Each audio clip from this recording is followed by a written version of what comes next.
Morning, Comfort. You look good in that green. Oh, it's lovely, actually. Good morning, Victor. And Jume, that's what we're proud of, by the way. Our President Bola Tinubu has formally exercised his constitutional power of prerogative of mercy by signing instruments of clemency and pardons, granting pardons to specific individuals. However, following consultations with the Council of State and Public Opinion, the initial list was revised, and a statement by the President's Special Advisor on Information and Strategy, Bayo Onanuga, announced that serious offenders such as those individuals convicted of serious crimes like kidnapping, drug offences, human trafficking, fraud and illegal arms dealing were removed from the list. Bayo Onanuga explained that the government cited seriousness of the crimes, security implications, sensitivity to victims and society, and the need to support law enforcement as reasons for the stricter list. He said the President has moved the Secretariat for the Prerogative of Mercy to the Federal Ministry of Justice and directed the Attorney General to issue new guidelines. He added the new rules will require compulsory consultation with prosecuting agencies to ensure only those who meet legal requirements benefit, and the administration reaffirmed its commitment to broader judicial reforms and improving the administration of justice in Nigeria. Equally, Bayo informed that the approved list has been sent to the Nigerian Correctional Service for implementation.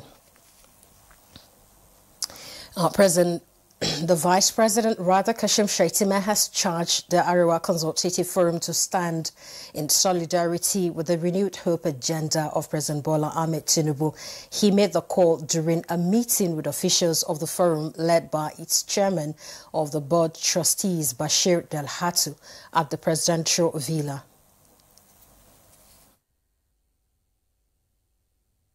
ACF is a tolerant organization. ACF does not play to the gallery. This is why when I met the president, he said, go and host them. They are wonderful people. Alhaji Nasiru Danu was there in the president's office. And over the past year, we have taken deliberate steps to reposition the fortunes of the North. We recognize that nostalgia is not public policy, and that the future demands innovation, not sentiment.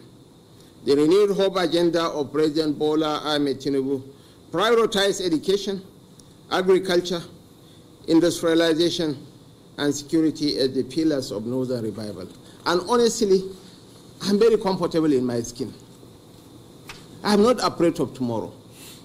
The North has no business being poor. Our Senate has confirmed Lieutenant General Olufemi Oluyede as Chief of Defense Staff alongside the three newly appointed service chiefs of the Armed Forces of the Federal Republic of Nigeria. The confirmation was preceded by the mandatory constitutional screening exercise.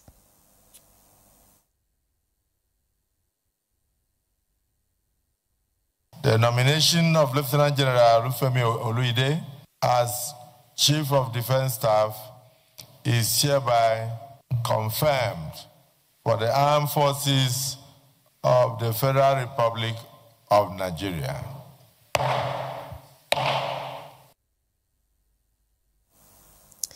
And the Chief of Defense Staff, Lieutenant General Olufemi Oluyede, and the three newly appointed chiefs of the armed forces have equally been grilled by lawmakers in the House of Representatives as part of screening processes in Nigeria's bicameral legislature.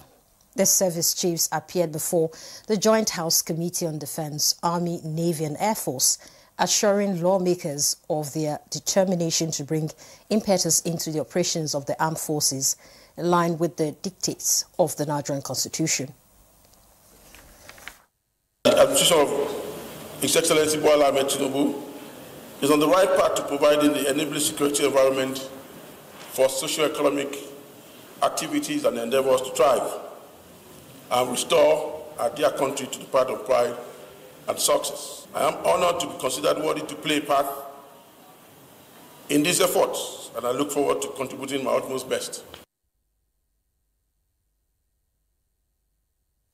The House of Representatives has given the executive arm of government the green light for Nigeria to implement external borrowing to the tune of $2.85 billion from the international sources to meet the federal government's financial commitment for the 2025 budget.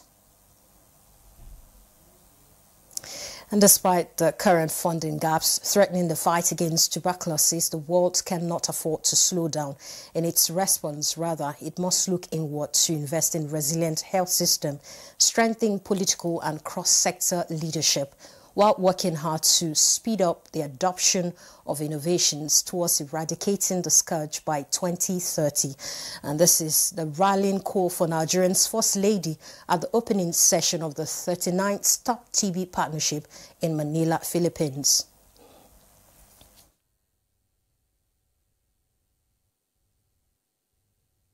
Through steadfast leadership, community engagement, and strategic national coordination, we have ensured that the number of people diagnosed and treated for TB in 2025 did not decline.